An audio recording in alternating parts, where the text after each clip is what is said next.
Hey everybody, Tim Sykes here, and we have a great lesson. First of all, I want you using stocks to trade software. If you haven't been using it, you're missing out, and it really makes my job easier as your teacher if you just use it. We actually have a special offer going on right now. Tim Bowen, who is the lead trainer on Stocks to Trade, is giving a 1 hour live training in just over 3 days from now. So I'll post the link on how to get in on that, but trust me, you're going to want to use this. We're only getting started. I'm actually going to visit some of the programmers of Stocks to Trade next week. I'm excited. Secondly, I probably should have mentioned her first. This is my mom. Happy Mother's Day to her. I've learned so much from her. I'm so thankful for her. And happy Mother's Days to all the moms out there. You guys are great, and you deserve respect, and you deserve to be treated like the queens that you are. But let's get to stocks for a second. I'm sorry, I had to talk about that. GSAT is the main stock that I'm watching right now. Those of you who saw my video lesson on Friday on Profitly, I actually had 2 video lessons. I know it can get confusing. I have a lot to say, but on Profitly, I posted 2 lessons on Friday. There's one video on basically how not to be lazy, but then the more important video lesson on Profitly was this. My GSAT trade, and I really played this one well, not because I made so much money. Here's my trade. I made a few $100, but there's so many lessons from this, and if you watch that video from Friday, okay, it's a multi-month breakout above 220. It's up on big volume. It's a former runner. It's run for several days, and it's up on takeover rumors on a Friday. Many takeovers are announced on Monday. Watch the whole Friday video lesson. It's like a 15-minute video lesson if you want more details. But that's the overall summary. So this is the kind of setup that I like to buy. Stocks to Trade alerted me to it when it made a new day high. This is one of the features of Stocks to Trade. You can see stocks that are making, new day highs. It spiked here. I didn't want to buy the first spike because you don't know how far it can go and you don't know how far it can come down. But when it breaks here at 240-ish, you had a nice little breakout in here. And I was long this. And again, this looks like nothing, right? This is like 10, 15, 20 cents a share. So at best, if you timed it perfectly from the breakout to the top, you make roughly 10%. I made about 5%. But what you can learn from here is that, okay, it's spiking on a Friday afternoon because of a short squeeze. Because, there are a lot of people betting against this company. They don't think that it's going to get taken over. But you have to be careful, now that these rumors are out, especially when they're floated by Bloomberg, so it's a pretty reputable source. It could happen on Monday. And for all we know, this stock will get taken over and it'll be in the 3s or the 4s on Monday.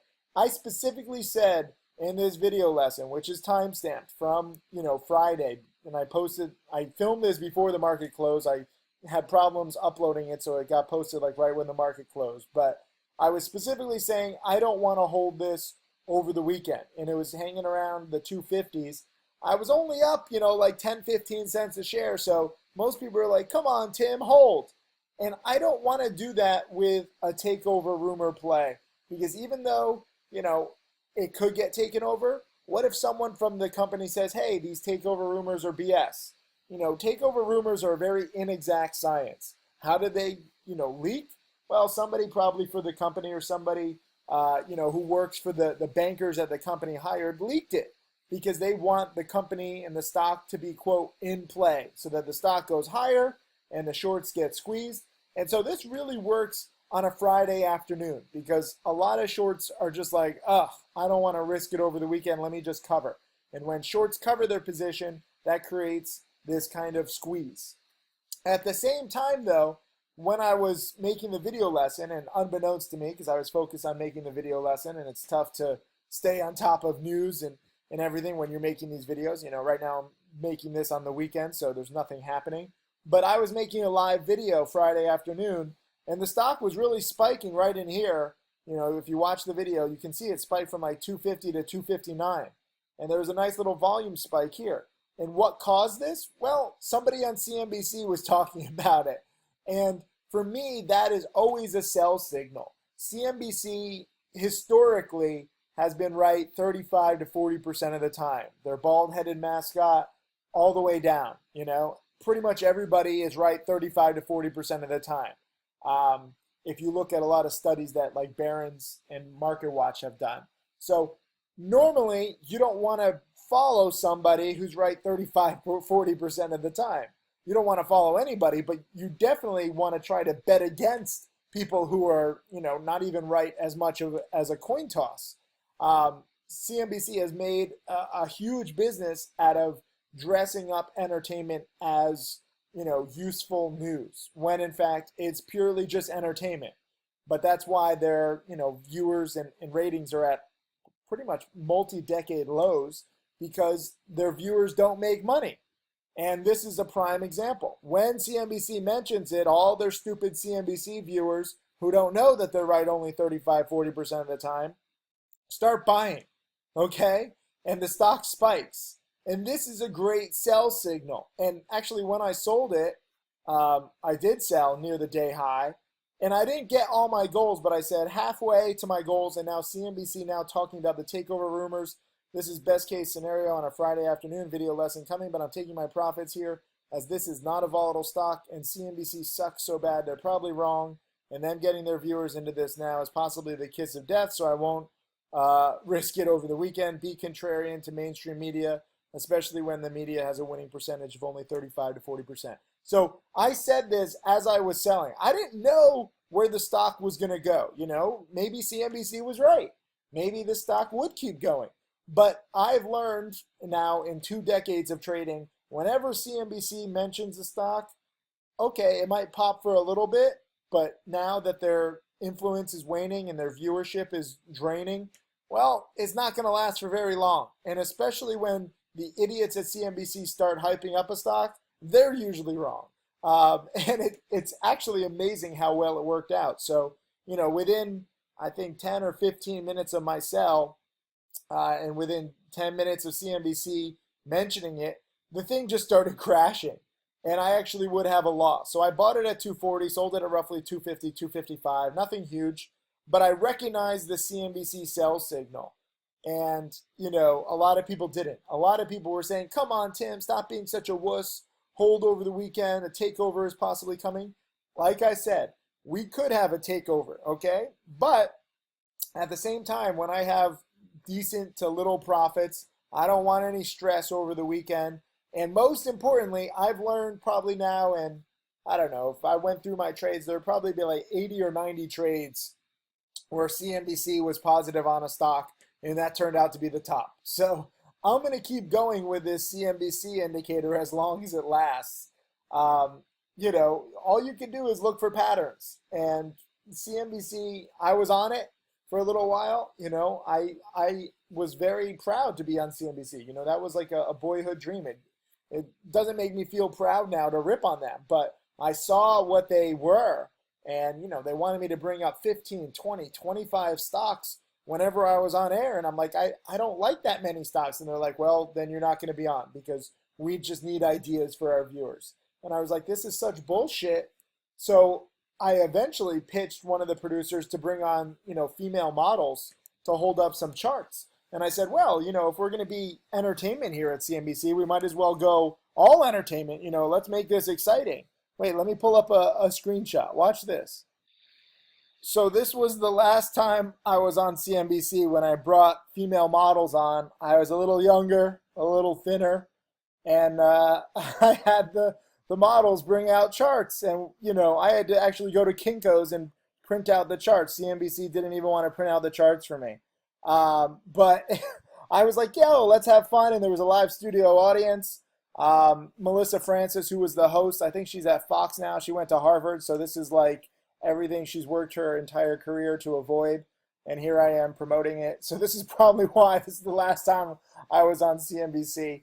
But this is what I want to show you. I think this is just funny. I mean, the audience loved it. The audience was clapping. And, we had 3 charts. I wanted to bring on more charts, but they wouldn't let me. They basically were saying, this has gone too far as entertainment. I'm like, but you guys are entertainment. But it's kind of like, the truth that shall not be spoken at CNBC. Even though they're entertainment, they can't admit that publicly, because then, all their big sponsors wouldn't pay as much.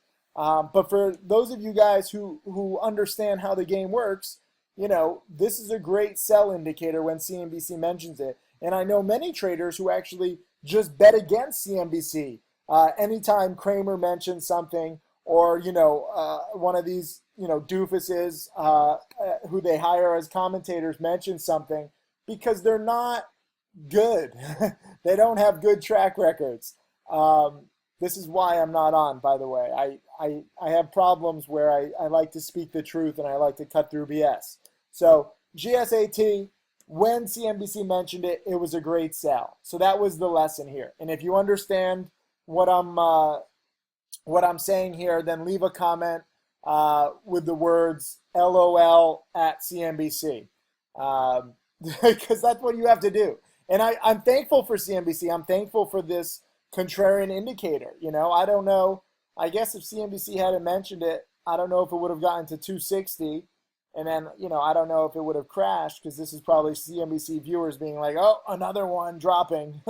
Oh, I'm used to this. And so I think CNBC viewers all bought in here. And then they realized, wait a minute, we're probably wrong again. So let me just cut losses. So I don't know what's going to happen here, but I do know that CNBC is a great contrarian to go against. So again, if you understand what I'm saying, not to be mean and not to be like CNBC should be off the air, I'm thankful. I'm grateful for these doofuses. I'm grateful for that bald-headed mascot. Without them, there wouldn't be as much volatility to bet against. So thank you, guys. I think the money that I made on GSAT was roughly what I spent on printing out those charts for Kinko's. So, roughly a decade now later, call it even. And you guys we can all laugh at CNBC together. It's kind of funny. And if you mention this to anybody who knows CNBC or works at CNBC, they know it's the truth. Everyone knows this is the truth. It's just kind of like this ugly truth. No different than, the ugly truth that 90% of traders lose money. And if you walk into like an E-Trade office and you say, hey, 9 out of 10 of you fucking idiots are losing money, don't be so happy. Stop pretending.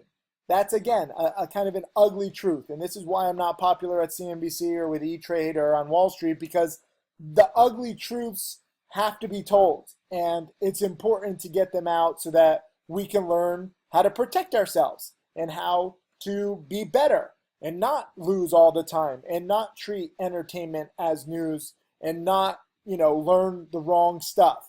So it's my honor to cut through the BS. It's my duty. And, again, even though I made a few $100s and some people are going to be like, oh, this multimillionaire cares about $500. I'm trading with a small account, first of all. This stock, I could have had 500,000 shares and I could have made literally $50,000 if I wanted to trade big with a big account. But at the same time, it's more important whether I make 50,000 or 5,000 or 500. It's important that you realize no matter what your account size is and position size is, or maybe you're just paper trading on stocks to trade, that's cool too. No matter what, you understand that CNBC is a contrarian indicator. And this is why the ratings are at, all-time lows or near all-time lows. And this is why you have to recognize that. It's an important lesson because I'm getting a lot of confused students being like, Tim, this looks like a great setup going into the close on Friday. CNBC takeover, multi-month breakout. Why are you selling? This is why I'm selling. If CNBC hadn't mentioned it, I probably still would have sold because I don't want to necessarily risk this kind of a play overnight. I'm in it for a late Friday short squeeze, which worked. I'm proud of several of you guys who got in on the dip here at 210 and really on the multi-month breakout at 220. So my entry at 240 was not that good. If you scroll back and you look at where resistance is on the chart, here 3 months it's 205, but if we go back 6 months, the breakout is really right here at 220. So if you're buying this on the dip, around 220, maybe not on the first dip, not right here, but when it breaks this level right here, 220, 225, this is the great entry.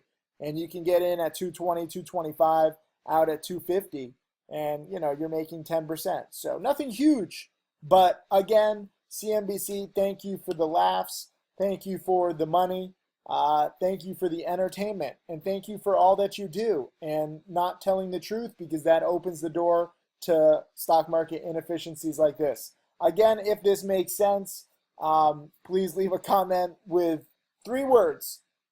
Well, I don't know. Yeah, I guess 3 words. LOL at CNBC. And we can all laugh together. And it's fun once you understand how the charade works.